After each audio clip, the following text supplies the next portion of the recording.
পুরুলিয়া জেলার তাপমাত্রা ছাড়িয়ে গেছে ৪৩ ডিগ্রির ঘর।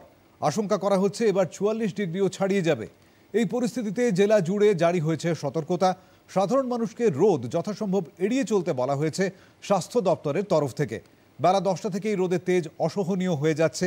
রাস্তাঘাটে লোক কমতে শুরু করছে এই সময় থেকেই। যানবাহনগুলিও অধিকাংশ ফাঁকা যাচ্ছে। যারা বেরোতে বাধ্য হচ্ছেন তারা আপাদমস্তক ঢেকে বেরোচ্ছেন। প্রচণ্ড গরম থেকে রক্ষা পাওয়ার জন্য ঘন ঘন জল, শরবত ও লস্যির মতো পানীয় খেতে দেখা যাচ্ছে সাধারণ মানুষকে। বিক্রেতারা জানিয়েছেন দই এবং লস্যির মতো দুগ্ধজাত পানীয়ের বিক্রি বেশ কয়েক গুণ বেড়ে গিয়েছে এই সময়।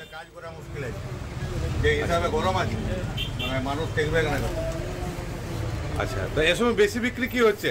সব থেকে বেশি দই আর লস্যি, টক দই, মিষ্টি দই, লস্যি তিনটা অ্যাভেলেবেল। তাছাড়া খাবার কি, বাইরে তো জল নাই।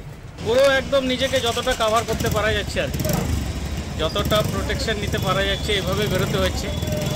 বৃষ্টি তো চাইবই, আর সবাই চাইছে, পুরুলিয়াবাসী কেন পুরো ওয়েস্ট বেঙ্গলে সবাই চাইছে। মানে হিটটা এত বেশি।